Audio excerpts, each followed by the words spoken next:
పాత్రికేయులందరికీ ధన్యవాదాలు. అదేవిధంగా తెలుగు భారత ప్రజలందరికీ కూడా 80th ఇండిపెండెన్స్ డే సందర్భంగా శుభాకాంక్షలు. ఒకసారి మన చరిత్రలోకి వెళ్ళి చూస్తే లక్షలాది మంది ఆదర్శనీయుల మహానుభావుల పోరాటంతో వచ్చినటువంటి స్వతంత్రం, అనేక ఒడిదుడుకులతో అనేక భాషలు అదేవిధంగా మతాలు ప్రాంతాల సమ్మేళనంతో ఏర్పడినటువంటి దేశం భారతదేశం. గొప్ప దేశం. ఎంతో ముందుకు వచ్చాం గత 80 సంవత్సరాల్లో. ముఖ్యంగా లాస్ట్ 10-15 సంవత్సరాల్లో ఈరోజు ఎక్కడ చూసినా ఆధునికమైనటువంటి రైల్వే స్టేషన్లు కానీ, ఎయిర్పోర్ట్లు కానీ, హైవేలు కానీ, ఎక్స్పోర్ట్స్ డిఫెన్స్లో కానీ ఇలా చాలా బలంగా ముందుకు వెళ్తున్నాం. అత్యధిక జీడిపి తోటి ఈ రోజున దేశంలో మనం ముందుకు వెళ్తూ ఉన్నాం. అయితే 2047 కల్లా ఇంకా ముందుకు వెళ్ళాలి అంటే అందరూ భాగస్వాములు అవ్వాలి. ఎందుకంటే ప్రభుత్వం వల్లనో, ఒక ప్రధానమంత్రి గారి వల్లనో, లేకపోతే ఒక మంత్రుల వల్లనో, ఒక ఎంపీల వల్ల, ఎమ్మెల్యేల వల్ల ముందుకు వెళ్ళదు. ప్రజలందరూ కూడా భాగస్వామ్యం కావాలి. యువకులు ముందుకు రావాలి.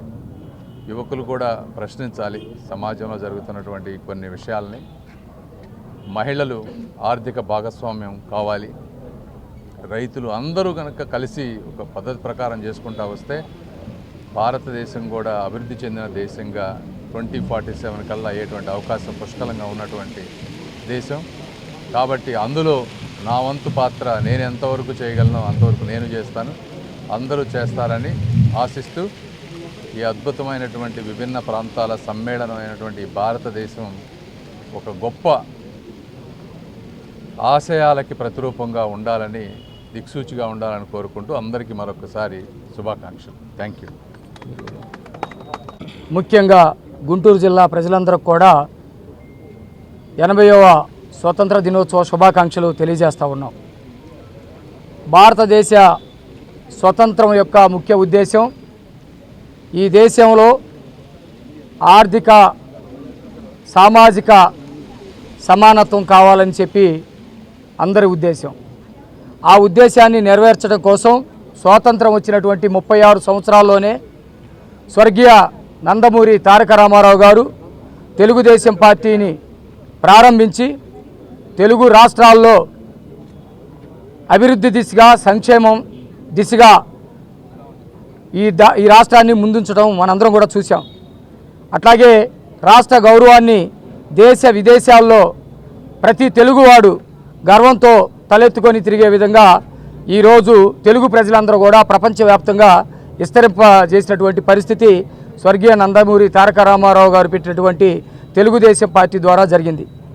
ఆయన నిజమైనటువంటి రాజకీయ వారసుడు, నందమూరి వారసుడు చంద్రబాబు నాయుడు గారు.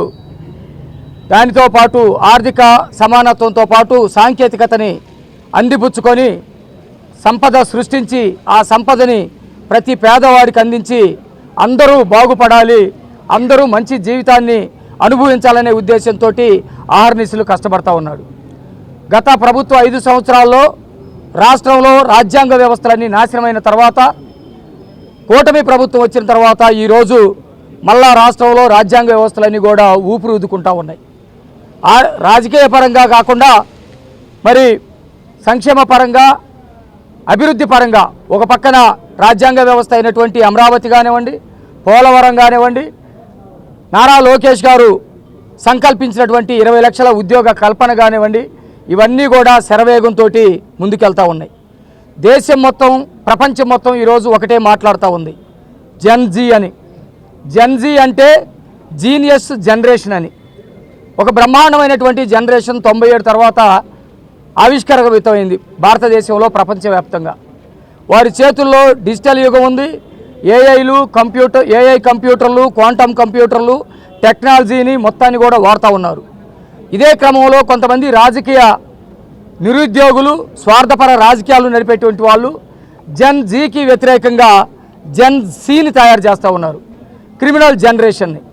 ఈ భారతావనిలో క్రిమినల్ జనరేషన్కి తావు లేకుండా చేయాల్సినటువంటి బాధ్యత ప్రతి ఒక్క రాజకీయ పార్టీ మీద ఉంది. తెలుగుదేశం పార్టీ ఆ దిశగా ముందుకెళ్తూ ఉంది. నిజమైనటువంటి స్వతంత్ర ఫలితాలు ప్రతి ఒక్క పేదవాడికి అందినప్పుడే అది నిజమైనటువంటి స్వతంత్రం అనిపిస్తుంది. తెలుగుదేశం పార్టీ ఆ దిశగా నిరంతరం కృషి చేస్తుందని మరొకసారి జాతి ప్రజలందరూ కూడా స్వతంత్ర దినోత్సవ శుభాకాంక్షలు తెలియజేస్తూ నమస్సులతో ముగిస్తూ ఉన్నాం. ఏదైతే నేను సైతం అంటూ ఈ కార్యక్రమంలో భాగస్వాములై ముఖ్యంగా ఆంధ్రప్రదేశ్ సంబంధించి రాష్ట్ర ముఖ్యమంత్రి వర్యులు చంద్రబాబు నాయుడు గారు ఏదైతే స్వర్ణాంధ్ర కలలు గంటా ఉన్నాడో దాన్ని సాకారం చేయడానికి ప్రతి ఒక్కరు కూడా భాగస్వాములు కావాలని చెప్పి ఈ 80వ స్వాతంత్ర దినోత్సవం సందర్భంగా కోరుతా ఉన్నాం.